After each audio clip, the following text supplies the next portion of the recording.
Do you regret the whole friendship with Epstein? Now, still not. And the reason being is that the people that I met and the opportunities that I was given to learn, either by him or because of him, were actually very useful.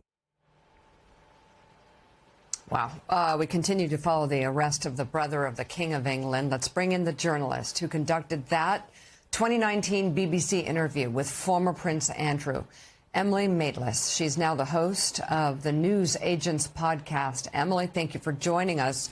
First, what's your reaction to his arrest? What was your first thought? Mika, I was stunned.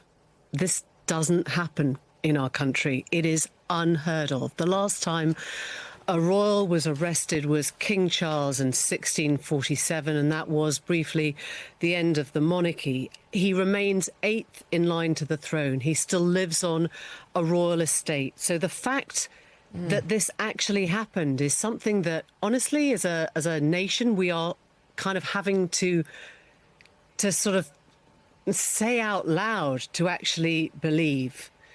But I will tell you something, which is that there is very little question in my own mind that when his brother, our king, King Charles, removed Andrew's title last October, when he took away Royal Lodge, that Windsor resident, it's right on the grounds of Windsor Castle, he was, I believe, essentially saying to the forces of justice in this country, I don't want to tie your hands. He is my brother, but he's no longer untouchable. Now, Andrew, we should say, denies all wrongdoing, and this is an arrest. There have been no charges.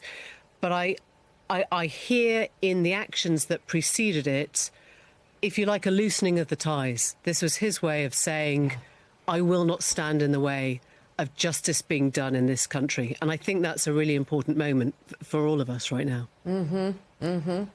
Emily, the BBC interview you did in 2019 is one of the most remarkable long-form sit-down conversations I've ever seen, frankly.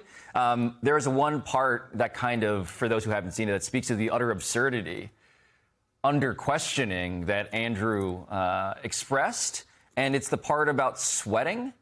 And I don't want to be the person to mangle the actual order of operations here. Could you just tell that story as a way of explaining what it was like to talk to this man with the lights on and a camera rolling?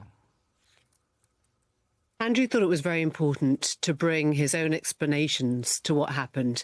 He'd already had the accusations. He'd seen the allegations from Virginia Giuffre, Jeffrey Epstein's victim, a woman sadly no longer with us. She took her own life by suicide last April.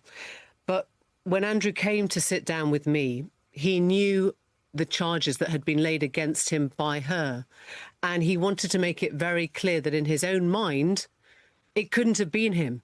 He said that he wasn't able to sweat because after the Falklands War, he had I think it was either a surplus or a paucity of adrenaline, which meant he was no longer able to sweat, or he hadn't been able to sweat for many years. And to be honest, Pablo, it was one of a series of pretty eccentric rationales that he gave me in the course of that interview. And, you know, I direct your viewers to go and look at some of it. But the picture was another moment where he had denied that he was ever in a picture with Virginia Giuffre. It was a picture taken on a little Kodak, we think, by Jeffrey Epstein, and it is now part of the Epstein files. It's mentioned by Ghislaine Maxwell as existing. And yet he sort of tried to explain in many different ways why it couldn't be him. It wasn't his hand. He thought it was him, but he wouldn't be wearing those clothes. He never has sort of public displays of affection with members of the public.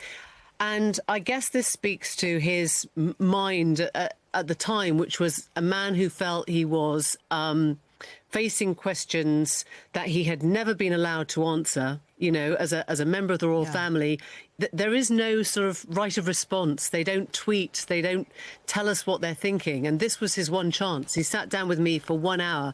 It's the only time that we've been able to hear what was actually going on through his head.